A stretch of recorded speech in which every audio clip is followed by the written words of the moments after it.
mempelajari kitab Wahyu, kita dihadapkan dengan suatu masalah tafsiran yang berkaitan erat dengan masalah teologi yang besar yang perlu kita pertimbangkan. Di seluruh perjanjian baru, kita membaca banyak ayat yang menegaskan bahwa kita diselamatkan bukan karena apa-apa yang kita lakukan, melainkan dari iman. Karena iman, misalnya terkenal, banyak orang sudah hafal Efesus pasal 2 ayat 8 dan 9. Paulus berkata, sebab karena kasih karunia kamu diselamatkan oleh iman. Itu bukan hasil usahamu, tetapi pemberian Allah. Itu bukan hasil pekerjaanmu. Jangan ada orang yang memegahkan diri.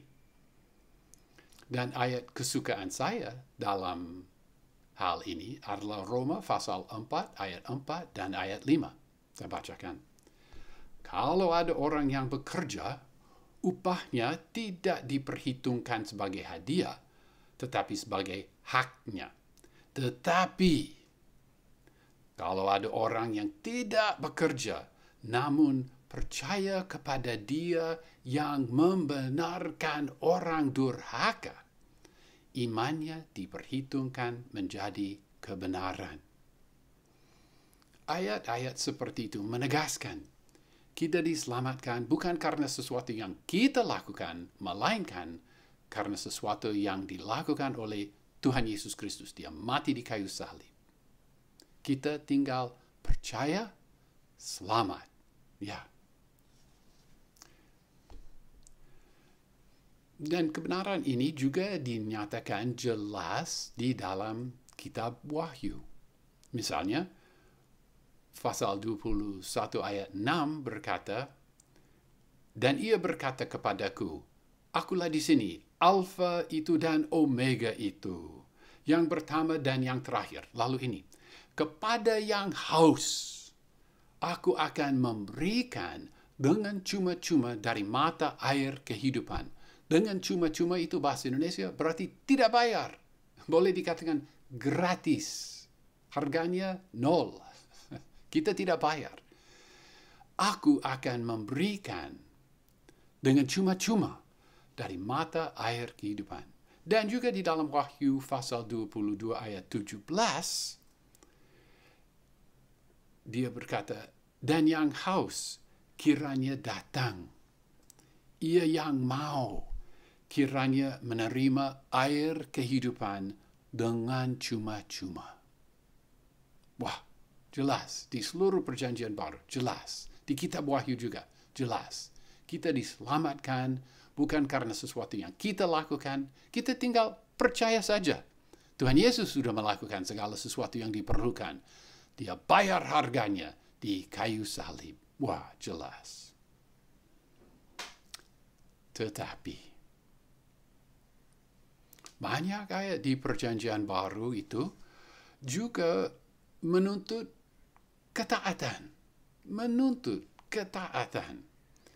Misalnya, Matius pasal 10 ayat 38, barang siapa tidak memikul salibnya dan mengikut aku, ia tidak layak bagiku.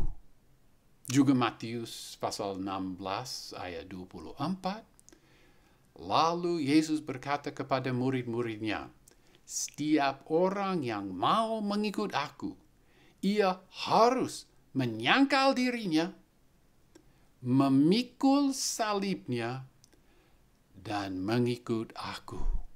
Sebenarnya, banyak ayat di seluruh perjanjian baru menuntut ketaatan, mewajibkan ketaatan. Ya, dan ini juga benar di dalam kitab Wahyu itu juga. Wahyu pasal 2 ayat 23 ditulis, dan anak-anaknya akan kumatikan dan semua jemaat akan mengetahui bahwa akulah yang menguji batin dan hati orang, dan inilah, dan bahwa aku akan membalaskan kepada kamu setiap orang menurut perbuatannya. membalaskan pada setiap orang menurut perbuatan. Tetapi tadi kita juga membaca di kitab Wahyu bahwa jika kita haus, kita dapat diberi air kehidupan tanpa bayar. Apakah ini bertentangan? Apakah harus bayar untuk jadi selamat dan juga tidak harus bayar untuk jadi selamat? Itu bertentangan, itu kontradiksi. Jadi di dalam perjanjian baru, seperti seolah-olah ada dua teologi. Ada teologi yang berkata bahwa keselamatan itu seperti kado, seperti pemberian. Dia memberikan ini, kita tidak melakukan apa-apa kecuali percaya saja, tapi tidak bekerja. Pemberian. Tetapi juga ada ayat yang seolah-olah menuntut kita kerja keras. Kerja keras. Harus kerja untuk memperoleh keselamatan. Harus kerja. Apakah ini bertentangan? Nah, mari kita memikirkan ini. Bagaimana orang percaya menghadapi dan mengurus, memikirkan, menanggapi apa yang seolah-olah sepertinya menjadi kontradiktif di dalam Alkitab. Ya, orang liberal langsung senang berkata bahwa Alkitab itu bertentangan dengan Alkitab. Ya, karena itu karangan manusia saja, Alkitab bertentangan dengan Alkitab. Kita tidak setuju. Selain itu, ada 3 pendekatan untuk mengatur apa yang kita amati tadi. Katakanlah yang pertama adalah menurut Calvinisme yang kuat, menurut pola pikir reformasi, menurut mereka, hanya iman saja yang menyelamatkan, tetapi mereka berkata, iman yang menyelamatkan selalu bekerja. Itu kata mereka. Mereka berkata bahwa iman yang menyelamatkan selalu bekerja. Mungkin mereka tidak suka Roma pasal 4 ayat 5, sekali lagi saya bacakan. Tetapi kalau ada orang yang tidak bekerja, namun percaya kepada Dia yang membenarkan orang durhaka, imannya diperhitungkan menjadi kebenaran. Saya tidak tahu bagaimana orang Calvinisme kuat menanggapi Roma pasal 4 ayat 5 itu. Itu satu pendekatan. Sehingga dengan cuma-cuma, tetapi pasti kamu akan kerja. Seperti itu pendekatan mereka. Suatu pendekatan yang lain adalah pendekatan golongan Arminius. Menurut golongan Arminius, kita diselamatkan karena kasih karunia, kita tidak bekerja, kita selamat karena iman. Tetapi jika terlalu banyak berdosa, maka keselamatan itu dapat hilang. Nah, rupanya bagi mereka darah anak Allah, darah Tuhan Yesus yang dicurahkan di atas kayu salib, tidak cukup berarti, tidak cukup bernilai untuk menutupi atau melunasi dosa-dosa tertentu atau dosa-dosa yang terlalu besar. Saya tidak tahu. Ada pendekatan yang lain yang saya rasa lebih baik untuk menanggapi masalah ini. Saya usulkan pendekatan ini. Ya, iman saja menyelamatkan. Kita selamat karena iman. Kita selamat karena percaya saja. Sangat setuju dengan Roma pasal 4 ayat 5. Tetapi kalau ada orang yang tidak bekerja, namun percaya kepada Allah. Tidak ditulis percaya kepada Allah. Ditulis percaya kepada Dia yang membenarkan orang durhaka. Imannya diperhitungkan menjadi kebenaran. Allah kita membenarkan orang durhaka. Ya, saya sangat suka dan menghargai dan menggarisbawahi Roma pasal 4 ayat 5 itu juga Efesus pasal 2 ayat 8. Itu bukan hasil usahamu, tetapi pemberian Allah. Itu bukan hasil pekerjaanmu. Jangan ada orang yang memegahkan diri. Ya, selamat karena percaya. Dengan kata lain, masuk ke dalam kerajaan Allah hanya karena percaya saja. Hanya karena kita percaya, kita lahir baru dan dosa kita diampuni dan kita boleh masuk, kita akan masuk ke dalam kerajaan Allah. Lalu, di dalam kerajaan Allah bagaimana nanti status kita? Kan di dalam suatu kerajaan ada raja, ada kawan-kawan raja, ada yang punya istana, ada juga yang tidak punya istana, punya rumah biasa. Ada yang kaya raya, ada juga yang miskin. Nah, di dalam kerajaan Allah, menurut Lukas pasal 19, kita tahu nanti ada orang yang akan diberi kuasa atas 10 kota, akan ada orang yang diberikan kuasa atas 5 kota, ada juga orang yang tidak menerima kuasa atas 1 kota pun. Selamat dia, tetapi dia tidak menerima kuasa atas kota. Jika kita mengangkat salib kita, jika kita membangun di atas dasar yang diceritakan di dalam 1 Korintus pasal 3, jika kita membangun di atas dasar itu dengan emas, perak, batu permata,